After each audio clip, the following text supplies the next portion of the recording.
The art of active listening, understanding the stakeholders need, that is the topic for today.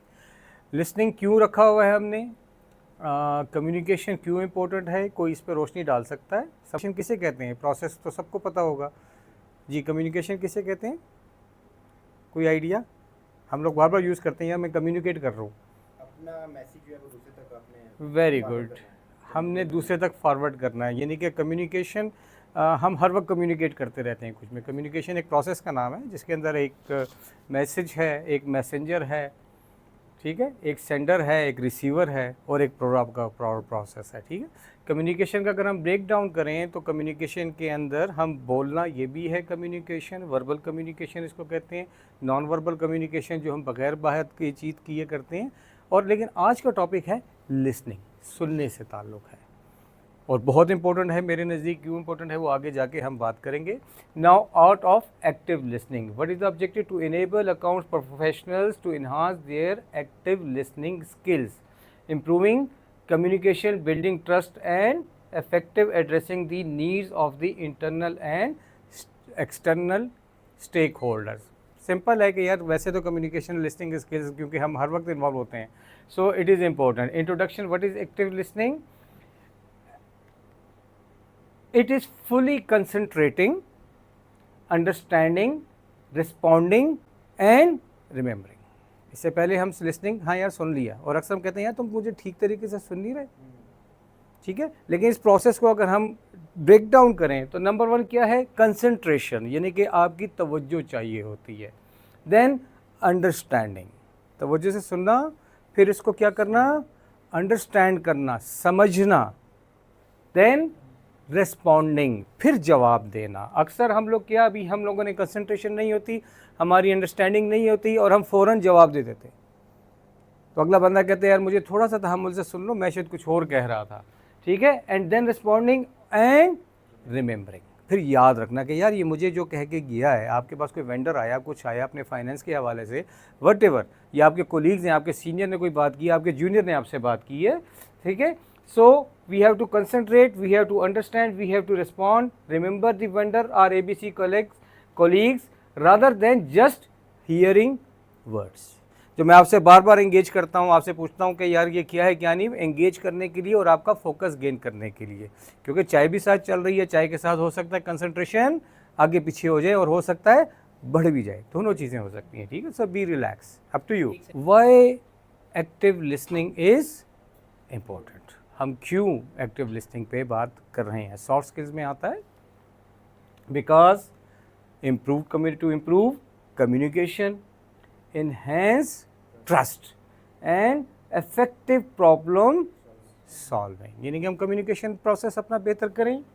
Enhance trust, जब हम एक दूसरे को सुनते हैं अच्छे तरीके से तो हमारा एक दूसरे पे ट्रस्ट बनता है, एतमाद बनता है, और इफेक्टिव प्रॉब्लम सॉल्विंग के लिए, और हर वक्त हम लोग किसी न किसी प्रॉब्लम को सॉल्व करने में लगे रहते हैं। सो अगर हम अपनी लिसनिंग स्किल्स इंप्रूव करते हैं तो डेफिनेटली हमें प्रॉब्लम सॉल्विंग में भी हेल्प आउट होगी, ठीक है। अच्छा, आगे भी इसकी इंपॉर्टेंस पे थोड़ा सा हम बात करेंगे। इंपॉर्टेंस ऑफ लिसनिंग, ज़रा सा अब हम डेटा पे जाते हैं कि यार वर्ल्ड वाइड डेटा क्या कहता है, वाई लिसनिंग इज़ इम्पोर्टेंट, ठीक है। Because number one, 45% of our communication is what? Listening। यानी कि हम सुबह से जो बोल रहे हैं, बातचीत कर रहे हैं, सुन रहे हैं, बॉडी लैंग्वेज है, वर्बल है, नॉन वर्बल कम्युनिकेशन है, लेकिन इसमें 45% क्या है? लिसनिंग है, सुन रहे हैं। अब ये आप अपने आप को रिकॉल करें पूरे दिन की एक्टिविटीज़, तो उसमें आपको पता लगेगा कि जी 45% क्या हो रहा है? टाइम आपका जो है, ये वर्ल्ड वाइड डेटा किसका है? सोर्स इंटरनेशनल लिसनिंग एसोसिएशन का। अच्छा, 45% टाइम हमारा स्पेंड तो हो रहा है लिसनिंग में, लेकिन उसमें 85% of what we know is learn through listening. क्या मतलब? कि हमारी जितनी लर्निंग है, रीडिंग है, ठीक है, सुनने की, देखने के, लेकिन लिसनिंग की जो हमारी रीडिंग का वो जो परसेंटेज है वो क्या है? 85%। यानी कि जो बंदा सीखना चाहता है, इसका मतलब है कि उसको क्या, अपनी लिसनिंग स्किल्स इंप्रूव करनी, अगर आप सीखना चाहते हैं। तो 45% टाइम लग रहा है। दूसरा 85% हमारा जो लर्निंग है वो थ्रू लिसनिंग होती है। So it is important data source Ralph Nichols father of listening. Then 25%, most of the people retain only 25% of what they hear। अब आप सोचिए कि 45% टाइम हमारा लगा, 85% हमारी लर्निंग होती है और 25% सिर्फ हम रिटेन कर पाते हैं। यानी कभी कि जो भी 5-10 मिनट हुए हैं लेक्चर के, अगर मैं थोड़ा सा रिटेन आपसे कहूँ कि यार क्या क्या सुना, तो अगर 25% भी आप लोगों ने रिटेन कर लिया, मैं कहूँगा यार it means that your listening is normal. So that's why this listening. लेकिन अब हम अगर लिसनिंग स्किल्स अपनी इंप्रूव करें तो हम अपनी लर्निंग भी इंप्रूव कर सकते हैं, ठीक है, और कम्युनिकेशन भी हम इंप्रूव कर सकते हैं, लर्निंग भी इंप्रूव कर सकते हैं। 75% of conversation are often misinterpreted. अब ये और एक इंटरेस्टिंग चीज़ है मेरे ख्याल से कि भाई जो 75% हम एक दूसरे के साथ बातचीत कर रहे हैं वो मिस इंटरप्रेट हो रही है। मिस इंटरप्रेट मतलब गलत समझी जा रही है ऐसा या नहीं? ठीक है, अक्सर वो हमने देखा होता, वो क्लासरूम में, हम स्कूल्स में भी वो एक्सरसाइज हमें टीचर्स करवाते थे कि इनके कान में कुछ कहा, इन्होंने दूसरे को कहा, तीसरे को चौथे, करते करते करते जब आता था पूरा का पूरा मैसेज चेंज हुआ होता था। हालांकि 1-to-1 कम्युनिकेशन चेंज हो रही है और आखिर में पहुंचते हुए क्या होता, चेंज हो गया होता और मिस इंटरप्रेट हो रही है। इसका मतलब है कि जो भी हमारा सब्जेक्ट है वो टोटल चेंज हो गया। And 45% active listening are 400% active listeners are most likely to be promoted. अब अक्सर लोग कहते हैं जी मेरी प्रमोशन नहीं होती, तो ये फ्रोब्स का डेटा है। फ्रोब्स का डेटा ये क्या करता है कि जिन लोगों की लिसनिंग इंप्रूव होती है, बेहतर होती है, उनकी नॉर्मली प्रमोशन भी जल्दी हो जाती है। आप बहुत अच्छे वर्कर होंगे, बहुत टैलेंटेड होंगे, बहुत स्किलफुल होंगे, लेकिन हो सकता है कि आपकी लिसनिंग स्किल्स इतनी अच्छी नहीं हो। सही, तो ये थोड़ा सा इंपॉर्टेंस ऑफ डेटा लिसनिंग के ऊपर बताया कि यार हाउ इंपॉर्टेंट दिस इज़। चाहे आप प्रोफेशनल लाइफ में हो, चाहे आप घर पे हो, या चाहे आप दोस्तों के साथ हों, कोलीग्स के साथ हों। So we have to improve our listening skills. पहली चीज़ तो है कि we must realize the importance. अच्छा, दुनिया की बड़ी बड़ी जंगें क्यों होती हैं? कोई बता सकता है? फर्स्ट वर्ल्ड वार क्यों हुई, सेकंड वर्ल्ड वार क्यों हुई, या अफगान वार क्यों हुई? कोई आइडिया? जी बेटा, अच्छा नहीं हुई क्यों? इंटरेस्ट इन्वॉल्व होते हैं, सब कुछ होते हैं। तो वाई वी से कि यार always open the dialogue, diplomatic channel open करें, बजाय इसके कि आप बंदूकों से बात करें, आप गुफ्तो शनीद करें। तो अगर सेकेंड वर्ल्ड वार या फर्स्ट वर्ल्ड वार में भी कम्युनिकेशन बेहतर हुई होती, एक दूसरे को सुना गया होता, तो कोई बीच का रास्ता निकल आता। तो दुनिया के बड़े फसाद की जड़ क्या है? कम्युनिकेशन का प्रॉपर ना होना या कम्युनिकेशन का ना होना है। आप अपने घर को जहन में लेकर आइए, अम्मी अबू की लड़ाई हो जाती होगी, आप लोगों की लड़ाई हो जाती होगी, और अगर एक बंदा खामोशी से सुन ले कि उस वक्त हीट ऑफ द मोमेंट है और बाद में रिस्पॉन्ड कर दे, बजाय इसके कि उस वक्त रिस्पॉन्ड करे, तो क्या होगा? बहुत बड़े बड़े आप लोगों के घर के मसले हल हो सकते हैं। सही, सो that's why the importance of active listening and communication. So it is important. Communication ऐसे नहीं पूरे की पूरी इसके ऊपर मास कम्युनिकेशन में आपको पता है मास्टर्स करवाया जाता है, आपको बैचलर्स करवाया जाता है, मास्टर्स किया जाता है, PhD करवाया जाता है। So that's why it is a important subject. बहरहाल हमारा इसमें क्या, now what are the some common benefits. Benefits क्या हैं एक्टिव लिसनिंग के? बिकॉज अगर कम्युनिकेशन अच्छी है, इट इम्प्रूव्स रिलेशनशिप, हमारे एक दूसरे के साथ ताल्लुकात, रिश्ते इम्प्रूव होंगे if we are good communicator. Increase productivity, productivity enhance करेगा, क्योंकि अगर आप लोगों ने एक वो मैसेज मिस इंटरप्रेट हुआ है तो क्या होगा? मैसेज सही समझा नहीं, आपको कहा गया जी फलानी रिपोर्ट बनाओ, आपने दूसरी रिपोर्ट बना दी, ठीक है। अब आप चले गए सीने का, सीने कहा भाई मैंने क्या कहा था, आप क्या लेकर आ गए, टाइम भी ज़ाया, सब कुछ ज़ाया। सो प्रोडक्टिविटी रिड्यूस होगी। देन टू रिड्यूस कॉन्फ्लिक्ट्स, अगर आप आपस में एक दूसरे से झगड़े भी कम करना चाहते हैं, so improve listening. Then enhance creativity. Creativity किस वक्त इन्हेंस होती है, या क्रिएटिविटी किस वक्त दबाई जाती है? फॉर एग्जांपल अगर मैं इस वक्त आप लोगों से ब्रेनस्टॉर्मिंग करूँ, मैं कहूँ यार कोई भी आइडिया देंगे कैसे लिसनिंग इंप्रूव होती है, और एक बंदा आप लोगों के नज़दीक या मेरे नज़दीक कोई स्टूपिड आइडिया दे रहा हो, हम उसको फ़ौरन हंसना शुरू करें, ऐसी बात नहीं करो, वो बंदा बेचारा चुप कर जाएगा और आइंदा शायद दोबारा बोलेगा भी नहीं। तो आपने उसकी क्रिएटिविटी या उसके माइंड को दबा दिया। इसीलिए हम अपने सेशंस में कहते हैं be open, be critic, criticize करें, ओपन करें, कोई बात नहीं, अगर मैं गलत होऊंगा तो क्या होगा, मैं ठीक कर लूँगा यार अपने आप को। So improve communication so that the creativity can be enhance. Now अभी अब तक हमने इम्पोर्टेंस के बारे में और बेनिफिट्स के बारे में बात की। Now we will see some are the key principles of active listening.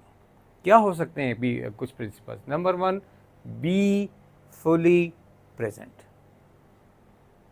एक आप सेशन में हैं तो बस सेशन में हैं। अगर आप मोबाइल से खेल रहे हैं या कहीं और आपका जहन लगा हुआ है, बाहर डिस्टॉर्शन आ रही है, आप उसके पर हैं, फोकस नहीं है, तो आप नहीं कर सकते। ठीक, avoid distraction and body language, listen without interrupting, that is very important. सभी इंपॉर्टेंट हैं। क्या मतलब है कि यार दूसरे को सुन लो फिर इंटरप्ट करो। और ये आप नॉर्मल देखें, आप यार दोस्त भी आपस में बात कर रहे होंगे तो अभी एक ने बात कंप्लीट की नहीं होती और हम इंटरप्ट कर देते हैं। कैसे? ये क्लियर है? ये बात नहीं क्लियर। अभी हम मतलब बातचीत कर रहे हैं, कोई भी टॉपिक डिस्कस हो रहा है, आप लोगों को फाइनेंस में कोई चीज़ डिस्कस हो रही है, रिपोर्ट के ऊपर कुछ भी, अभी एक बंदे ने बात कंप्लीट की नहीं होती, अगला बंदा जो है फौरन बीच में जंप करता, कहता है यार मुझे बात तो पूरी कर लेने दो। ठीक है, सो इंटरप्शन। दूसरा, हम लोग बाज़ औक़ात एक और टर्म वो यहाँ पे नहीं लिखी हुई है, एक टर्म यूज़ की जाती है जंपिंग टू द कंक्लूजन। यानी कि मैंने अभी लिसनिंग की बात की और आप फ़ौरन एक कंक्लूजन पे पहुँच गए कि जनाब ये अभी जुल्फ़िकार ये बात या ट्रेनर ये बात करना चाह रहा है। जब आप ये बात आप जहन में एज्यूम कर लेते हैं तो होता क्या है, आपका फोकस हट जाता है। हाँ यार मुझे पता ना भी यही बात करेगा। उसको क्या कहते हैं? Jumping to the conclusion. तो पहले से ही कंक्लूजन जंप ना करें, उसी प्रोसेस पे जाएं, उसी बात पे जाएं, या कंसंट्रेट करें, रिमेंबर अंडरस्टैंड करें, रिमेंबर करें, then you will be able to listen properly. और ये क्यों आपको अभी मैं हैंड आउट्स नहीं दे रहा, क्योंकि अगर वो दे दिया आप कहेंगे अच्छा यार अगली साइड में ये, अगली साइड में ये, अगली साइड में ये, जंपिंग टू द कंक्लूजन। और हो सकता है कि मैं कुछ चीज़ों के बैकग्राउंड में जा रहा हूँ तो मैं रुक जाऊँगा। Then acknowledge and validate, acknowledge and validate. हाँ भाई मैंने सुन लिया, आप यही कहना चाह रहे हैं कि सर आज एक्टिव लिसनिंग पे बात करनी है। जैसे आपके पास एक वेंडर आया, आपका कोलीग आया, आपसे कोई बातचीत कर रहा है, तो अच्छा यार मैं समझ गया कि आप जो है ये वाली रिपोर्ट मुझसे बनवाना चाह रहे हैं, ऐसा ही है या नहीं? अगर आप ये बात नहीं करें और आगे चले जाएं तो वो समझेगा मैंने मैसेज दे दिया, आप समझेंगे मैसेज ले लिया और आप रिपोर्ट के ऊपर काम करना शुरू कर देंगे और आखिर में कहेगा यार मैंने तो ये कहा ही नहीं था। ऐसा होता है नॉर्मली, बहुत कॉमन है। सो एक्नॉलेज करें, वैलिडेट करें, इसके लिए आप empathise verbal and non verbal cues, जो हम ये सेशन में भी कुछ लोग क्यूज़ देते हैं, इसका मतलब कि समझ हो गए, कुछ लोग क्यूज़ नहीं दे रहे होते। तो क्यूज़ जब नहीं दे रहे तो मुझे भी नहीं समझ आ रही कि यार उसको समझ आ रही है कि नहीं आ रही, इसको समझ आ रही है कि नहीं आ रही, इसको समझ, या ये फोकस भी है इसमें या नहीं है। Ask clarifying questions. क्या? Ask clarifying questions. अब क्वेश्चनिंग के ऊपर मैं छोटा सा एक 2-3 मिनट का 5 मिनट का यहाँ पे एक रोल प्ले या एक एक्सरसाइज करते हैं। ठीक है, क्वेश्चनिंग कितनी किस्म की होती है, कोई गाइड कर सकता है? अब आप कहेंगे यार ये किधर पड़ गया। ठीक है, क्वेश्चनिंग की भी टाइप्स हैं। There are mainly 2 types of questions. One is called as the open ended questions, another is called as the close ended questions. तीसरी टाइप भी है लेकिन उस पर अभी बात नहीं करेंगे, open ended and close ended. ठीक है, वो नोट्स में नहीं है तो रिकॉल कर लीजिएगा, आसान है। लेकिन अभी मैं आपसे एक्सरसाइज करवाऊंगा तो शायद आप वो भी सवाल हो सकता है ना कर सकें। सही, सबसे पहले हम क्लोज एंडेड क्वेश्चंस को समझ लेते हैं। Close ended questions, close ended वो सवाल, ऐसे सवालात जिनके जवाब सिर्फ हाँ या ना में हो। चाय पियोगे? हाँ या ना? सेशन ख़त्म करके जाओगे? हाँ या ना? क्या कल ऑफिस आओगे? हाँ, जवाब क्या है? हाँ या ना? ठीक है, ओपन एंडेड क्वेश्चंस किया है, वो सवालात जिनके जवाब हाँ या ना में ना हो समझने के लिए, या उनके बहुत सारे जवाबात मुमकिन हो। मिसाल के तौर पे आप खाने में क्या खाना पसंद करेंगे, आप खाने में क्या खाना पसंद करेंगे, तो ये कह सकते हैं सर मैं बिरयानी खाऊंगा, या मैं सब्जी खाना चाहूँगा, या मैं मटन खाना चाहूँगा। So there are so many probable answers और इन ओपन एंडेड क्वेश्चन। मैं इनसे पूछूं समर साहब से कि भाई आपको कौन सा रंग पसंद है, सो कौन सा रंग, so there are so many colours. लेकिन क्लोज एंडेड क्वेश्चन कि भाई क्या आपको लाल रंग पसंद है, जवाब क्या है हाँ या ना। लेकिन आपको कौन सा रंग पसंद है, लाल, नीला, पीला, हरा, कितने जवाबात इसके मुमकिन हैं। अच्छा, why it is important to know open ended और क्लोज एंडेड क्वेश्चंस, क्योंकि मैंने इसकी इंपॉर्टेंस पे बात नहीं की तो हो सकता है बाद लोग कहीं यार ये क्या है, ये सवाल करने भी तरीके के हम, because questioning it is the technique actually. हम क्योंकि आप निगोशिएट कर रहे होते हैं लोगों के साथ, आप बातचीत कर रहे होते हैं, फिर आपने क्लैरिफाइंग क्वेश्चन किया करना होता है। फॉर एग्जाम्पल कम्युनिकेशन, आप कहते हैं यार क्या प्रॉफिट एंड लॉस रिपोर्ट बनानी है, हाँ या ना, क्लोज एंडेड। और मैं पूछूँ यार आप कौन सी रिपोर्ट चाह रहे हैं, अब there are so many probable reports, stock report चाहिए, फलानी रिपोर्ट चाहिए, फलानी रिपोर्ट चाहिए, फलानी रिपोर्ट चाहिए, तो आप अपनी ज़िंदगी आसान कर रहे होते हैं, दूसरे की थोड़ा सा उसे फिल्टर कर, यहाँ यार मैं ये वाली रिपोर्ट चाह रहा हूँ। ठीक है यार, आप ओपन एंडेड क्वेश्चन करके आप किसी भी कम्युनिकेशन का डायलॉग ओपन करते हैं। इसकी एग्जांपल हम ऐसे देखते हैं कि जैसे आप शिकार पे गए हैं मछली का, आपने कुंडा बना के दरिया में डाल दिया, अब उसके अंदर कुछ भी लग सकता है और कुछ नहीं भी लग सकता है। ठीक है, क्लोज एंडेड क्या है कि भाई आप गए, परिंदे को देखा, गोली मारी, अब गोली या लगेगी या नहीं लगेगी, वो उड़ जाएगा। ठीक है, तो open ended close ended clear है। कोई दो ओपन एंडेड क्वेश्चन बेटा आप करें। Now coming back to the key principles, be fully present, listen without interruption, acknowledge and validate, then ask clarifying questions, paraphrase and summarize. इसका क्या मतलब है कि जितना कुछ सुन लिया आप लें, उसके बाद कहीं यार जहाँ तक मैं समझा हूँ कि आप इस मकसद के लिए आए हैं, ऐसा ही है या नहीं। देन की प्रिंसिपल्स, नाउ सम बैरियर्स। क्या बैरियर्स हैं? Number 1 is pre judgement and bias. Pre judgement and bias, इसका क्या मतलब, हम पहले से ही जज कर लेते हैं और फिर हम बाइस हो जाते हैं। बाइस होना मीन्स हम उस साइड पे हो जाते हैं। So don't do the pre judgement, assuming you already know what the patient or the other person is saying. Then distractions, environmental noise or multitasking. Multitasking, आप एक वक्त में मुख्तलिफ काम कर रहे हैं। सही। Emotional triggers, that is another barrier. Emotional triggers, for example, आपको घर में कोई प्रॉब्लम हुआ या अभी आपको सीनियर से डांट पड़ गई है और इस वक्त आप बहुत ही फ्रस्ट्रेटेड है, गुस्से में हैं, और दूसरा बंदा आपसे कम्युनिकेशन के लिए आ गया, तो आप अपना गुस्सा हो सकता है उस पर निकाल रहे हैं। ठीक है, या आपने कोई बहुत ही सेंटीमेंट वाली मूवी देखी हुई, आप जज्बाती हुए में, आप रोने वाले मूड में हुए में, and vice versa etcetera. Barrier का मुझे यहाँ पे कनेक्शन नजर नहीं आ रहा है। बैरियर कहते हैं रुकावट को। रुकावट वो चीज़ें जो कि एक्टिव लिसनिंग में रुकावट बनती हैं। ठीक है, तो इसका मतलब क्या हुआ, अगर आपने पहले से ही जज कर लिया प्री जजमेंट, अब 1 to 1 पॉइंट, हम इसको मतलब बैरियर है ही क्लियर हमें नहीं था, तो प्री जजमेंट यानी कि पहले से जज किया तो मैं प्रॉपरली सुन नहीं रहा, मुझे पता नहीं यार ये क्या कहेगा, पूरी बात ही नहीं सुनेंगे। अब आप अपने वालिद साहब या बुजुर्ग के पास बैठते हैं, आप कहते हैं यार ये अभी वही 1892 वाली किस्से लेके शुरू हो जाएगा। प्री जजमेंट कर रहे हैं तो आप तवज्जो से नहीं सुनेंगे प्री जजमेंट की वजह से। देन डिस्ट्रैक्शंस, मोबाइल पे खेल रहे हैं आप, कोई और काम कर रहे हैं, तो इसकी वजह से आप एक्टिव लिसन नहीं करें, क्योंकि एक्टिव लिसनिंग में पहले ये बात की थी कि कंसंट्रेशन। ठीक। देन इमोशनल ट्रिगर्स, मैंने आपसे कहा कि अगर आप इमोशनली इस वक्त किसी और उसके अंदर हैं, फ्रेम ऑफ माइंड में हैं, तो हो सकता है आप प्रॉपरली ना सुन सकें। क्लियर हो गया? Then could be different interruptions, cutting the patient off mid-side, etc., etc. Then another barrier, lack of interest or focus. मेरा दिल ही नहीं यार, मैं क्यों एक्टिव लिसनिंग का सेशन अटेंड करूँ, मैं तो फाइनेंस का बंदा हूँ, ये भी हो सकता है, ठीक।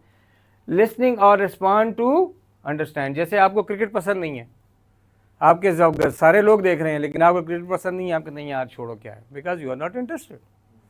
सी, listening to respond, not understand. आप सिर्फ जी, हम बात हम सिर्फ ना इसलिए सुन रहे होते हैं कि इसको अभी मैं रगड़ूंगा, सिर्फ सुनते हैं, लेकिन हमने वो पहले से एक स्टेटमेंट बनाया होता है कि चाहे इसने कुछ भी कहना है ना, मैंने जो कहना है मैं उसका इंतजार कर रहा हूँ, ये चुप करे सही बस, या उससे इस बुलवाएं ताकि मैं इसको वो इनका लफ्ज़ रगड़ दूंगा, वो थोड़ा सा एक लफ्ज़ निकाले और मैं इसको बता दूँ, मैं इसको रगड़ दूँ, ठीक है। तो इस वजह से you are not active listener, ये बैरियर है। क्यों? आप बैठे हुए हैं, जैसे अगर मेरी आपके साथ कोई वो है तो आप कहें यार आज सेशन में इसको बताऊंगा, ऐसे ऐसे सवाल करूंगा ना, इसको बड़ा प्रोफेसर बनता है ना, इसको मैं ऐसे ऐसे ऐसे ऐसे फारिग करूंगा, ठीक है। आते हैं ऐसे लेकिन मुंह की खा के जाते हैं, अल्हम्दुलिल्लाह, ठीक है। फोकसिंग ऑन व्हाट यू से नेक्स्ट, ओवरलोडिंग इंफॉर्मेशन, बाज़ औक़ात हम टू मच इंफॉर्मेशन हमारे पास हमारे उसके ओवरलोड होता है, जिसकी वजह से हम एक्टिव लिसनिंग नहीं कर रहे होते। So these were certain barriers. Now एक थोड़ा सा time practical technique for active listening, just एक गाइडलाइन है, सोलर टेक्निक कहलाती है कि यार सिट स्क्वेयरली, ओपन गेस्चर के साथ आप बैठे और तवज्जो से दें ताकि अगले बंदे को पता लगे कि आप यहाँ मुझे अटेंशन दे रहे हैं। जैसे अगर मैं समर के पास जाऊँ, बड़े यार समर भाई कोई काम है, और समर जी ज़ुल्फ़िकार साहब, ठीक है। या जैसे अगर सुन्नत रसूल क्या है सल्लल्लाहु अलैहि वसल्लम, कि उनकी तरफ कोई आता था तो ये वो हाथ ऐसे करके नहीं मिलाते थे, वो पूरा मुड़ के ऐसे हाथ मिलाया करते थे। क्यों? उस बंदे को पता लगे। इसी तरह आप लोग किसी से मिलते जुलते हैं और आपसे कोई इसी तरह कर ले, लेकिन अगर कोई प्रॉपर से या दोनों हाथ मिला के जिसे कहा जाता है कि यार वो करे, यार ये तवज्जो दे रहा मुझे। सो सेम चीज़, ये टेक्निक ऑलमोस्ट यही कह रही है कि सिट स्क्वेयरली, मतलब बिल्कुल ओपन। जी सर बताएं क्या बात है, ठीक है। वेयर कने, then open posture, avoid crossing arms और लेग्स। ये लास्ट भी कम्युनिकेशन बार बार आ रही है कि यार इस तरीके से खड़ा होना, इस तरीके से टांग पे टांग रख के रखना, ये आउट ऑफ मैनर्स है। सही सर, इसमें हम लोग तो बहुत दफ़ा कंफर्टेबल इस तरह फील कर रहे होते हैं, अगर आप बैठे हैं तो क्रॉस लेग करके या इस तरह से आप बैठ रहे हो तो हमें तो कंफर्टेबल फील हो रहा था। इस चीज़ से कैसे अवॉइड किया जाए? हैबिट बना के, पहली चीज़ तो है कि रियलाइज़ करो कि ये अच्छी हैबिट है कि नहीं है। माइंडसेट, आप कंफर्टेबल हैं, जैसे आप गए हैं और आपका दोस्त जो है वो कमरे में लेटा हुआ और वहीं से कह रहा है अस्सलाम वालेकुम समर, सॉरी समर का ही नाम मुझे याद है, आप कहेंगे तमीज़ नहीं है तेरे को, अबे दो चार लगाएंगे, खड़े होके मिलते हैं, बैठ के मिलते हैं। वाई? आप अपने पोस्चर में आप तो कंफर्टेबल है ना, आप लेटे हुए हैं या आप जो है वो इस तरीके से टांग पे टांग रख के बैठे हुए हैं, ठीक है। सो जब आप एटिकेट्स में जाते हैं, मैनर्स में जाते हैं या आदाब में जाते हैं तो भाई स्ट्रेट आर्म्स ओपन। लेक्चर की मैंने लास्ट भी एक किस्सा सुनाया था, एक छोटा सा, टाइम छोड़ चुके आप लोग लेट आए हैं, सॉरी। हम एक दफ़ा CMH हॉस्पिटल में विज़िट कर रहे थे, चूँकि मैं फार्मा बैकग्राउंड में और वो जो भी सीनियर कंसल्टेंट थे, तो फार्मा के अगर आपने कभी देखा हो तो बहुत सारे मेडिकल रैप और मैनेजर्स वगैरह यूँ लाइन अप होते हैं और फिर वो जो टाइम होता है उसमें अंदर जाते हैं और वो सारे डॉक्टर को अपनी प्रोडक्ट बता रहे होते हैं। तो हमसे पहले एक कंपनी और बड़ी अच्छी मल्टीनेशनल कंपनी के थे, 7 सीनियर भी थे। तो जैसे ही इसने अपनी प्रोडक्ट बताने शुरू की, डिटेलिंग शुरू की, तो डॉक्टर ने शटअप कॉल दी और ख़ूब बेइज्जती की उसके मैनेजर की। क्या तुम्हें मैनर्स नहीं है, तरीका नहीं है, इस तरह खड़े होते हैं, तुम्हारी कभी ट्रेनिंग नहीं? खूब बेइज्जत किया सबके सामने और उसको निकाल दिया। वो किस तरह खड़ा हुआ था? वो ऐसे खड़ा हुआ था, जेब में हाथ था उसके, और उस डॉक्टर ने उसकी मतलब बेचारे की बड़ी बेइज्जती कर दी। सही। सो ये मैनर्स, आदाब, we must know it. Even मेरी एक दफ़ा बहुत बड़ी बेइज्जती हुई, वो लंबा किस्सा है, कराची में था और एक बहुत बड़े पीडियाट्रिशियन थे इकबाल मेमन साहब। अच्छा, मुख्तलिफ मल्टी फ्लोर बिल्डिंग थी, इसमें कंसल्टेंट्स बैठे हुए थे। कट इट शार्ट के मेरे लड़के ने अपना कार्ड अंदर भिजवा दिया, ठीक है। मेरे साथ मेरा एरिया मैनेजर था, मैं सेल मैनेजर था उस वक्त की, बहुत पुरानी बात है।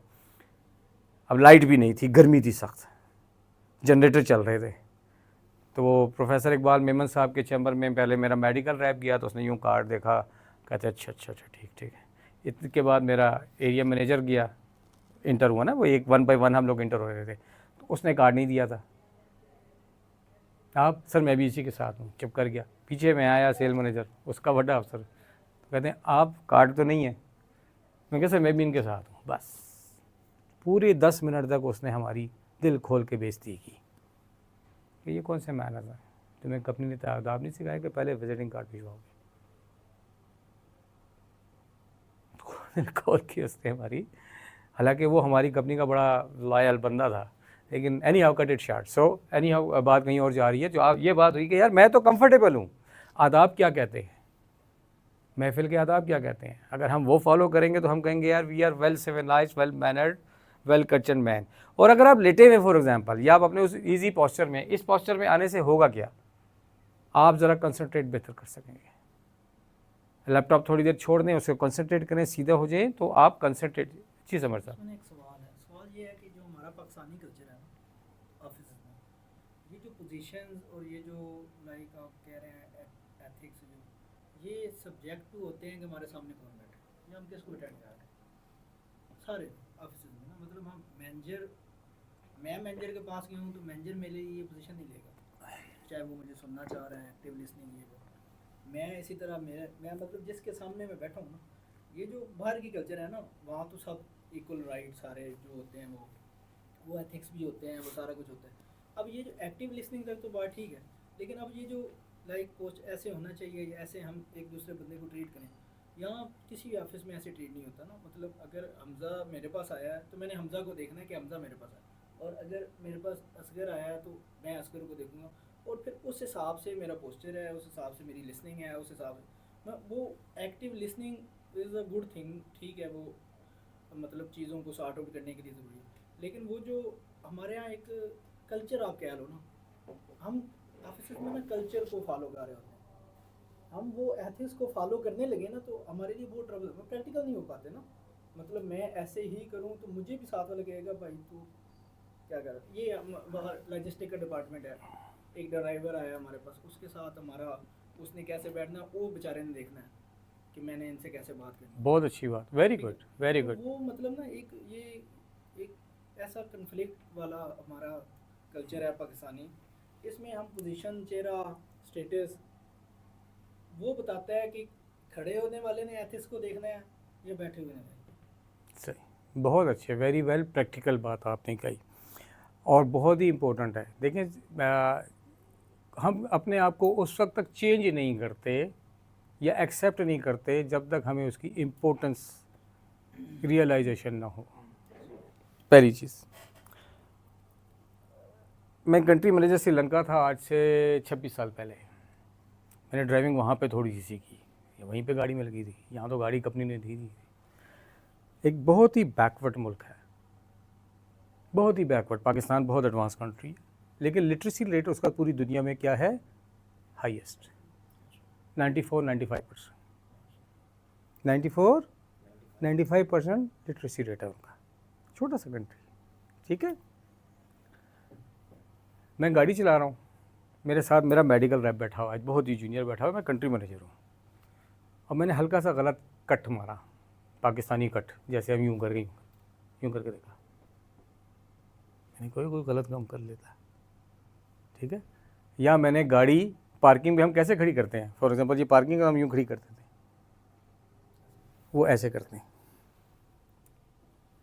रिवर्स में करते हैं, अदरवाइज चालान हो जाता है या अगला बंदा आपको देखता है, ठीक है। तो मेरा ड्राइविंग पे हाथ वहाँ पे उस वक्त सीधा हुआ। तो मैं जब आया, लैंड किया यहाँ पे, 2 महीने बाद अपनी फैमिली को लेने आया, तो मेरी फैमिली मुझे लेने आई थी, वो जी बच्चा आ गया श्रीलंका से, ये वो सारा ना। अब गाड़ी में बैठाया, मैं भाई के साथ गाड़ी में बैठ गया, पूरे घर वाले भी हैं ना, मैं यहाँ पे बैठा हूँ, भाई यहाँ पे बैठे हुए हैं, ठीक है। अब वो गाड़ी जैसे उसने एयरपोर्ट से निकाली, मेरी चीखी, ओए ओए ओए क्या कर रहा है, क्या कर रहा है, नहीं नहीं नहीं नहीं क्या कर रहा है, क्या कर रहा है, क्या कर रहा है। मतलब भाई, बड़े भाई थे, वो डांटा, क्या हुआ है, तो मैं चुप कर गया। मैंने कहा यार मैं श्रीलंका में नहीं हूँ, पाकिस्तान में हूँ, श्रीलंका में नहीं हूँ। तो मैंने पूरा रास्ता एयरपोर्ट से घर तक मैंने आंखें अपनी बंद रखी, जो आप वाली बात है उसको वैलिडेट करने के लिए। अच्छा सही, ये वही बात है कि यहाँ पे जब आप किसी उल्टे वाला जा रहा है, मोटरसाइकिल वाला, गाड़ी वाला, आप रोकते हैं तो कहते हैं तेरी इस तरह करना, सारे इस तरह जाने। द चॉइस इज़ यूअर्स, आपने उसी तरह गलत ट्रैक पे जाना है या जो प्रोटोकॉल हमें बताए गए हैं उस तरह प्रोफेशनल बनना है। अगर आपके इर्द गिर्द ज़्यादा प्रोफेशनल इस तरह हैं तो इसका ये मतलब नहीं है कि मैं भी इस तरह बनूँ। अगर आपके इर्द गिर्द ज़्यादा प्रोफेशनल्स या आपके कोलीग इस तरह हैं, अच्छा मैं नहीं कहता कि मैं बड़ा प्रोफेशनल आदमी हूँ, अल्लाह माफ़ करे, लेकिन मैं जब प्रोफेशन में आया तो मैंने अपने आप को चेंज करने की बहुत बहुत बहुत बहुत कोशिश की। आज तक मैं कर रहा हूँ। कोई फ्रूट मिला मुझे या नहीं मिला? मैं इंडस्ट्री के उन लोगों में आता हूँ जिसको 7 महीने में प्रमोट कर दिया गया एज एरिया मैनेजर। फिर इंडस्ट्री के उन लोगों में आता हूँ जिसको 2 साल में कंट्री मैनेजर फॉर श्रीलंका बना दिया गया, फिर सेल मैनेजर साउथ बना दिया गया, फिर नेशनल सेल्स मैनेजर बना दिया गया, फिर हेड ऑफ डिपार्टमेंट बना दिया गया, फिर visiting faculty member, blah blah blah blah blah blah blah blah. और मैंने कभी किसी से नहीं कहा कि I need to be get promoted, कभी। सॉरी, मुझे रॉन्ग एग्जाम्पल ज़ाती देनी चाहिए। या क्या कोशिश की कि यार मैं प्रोफेशनल बन जाऊँ, अपने उठने बैठने में, दूसरे से बातचीत करने में, अपना डिकोरम रखने में। कल को एटलीस्ट चले, ये तो प्रमोशन की एक बात कर ली, लेकिन मेरे बच्चे मुझे देखें, क्योंकि मैं अब रोल मॉडल हूँ अपने बच्चों के लिए। अब माशाल्लाह बड़े हो गए, तो मेरा उठना बैठना डिटरमिन करेगा कि मेरा बच्चा कल क्या चीज़ कर रहा है। तो दाएं बाएं के गलत को छोड़ दें। मैंने एक बहुत बड़े इंटरव्यू में,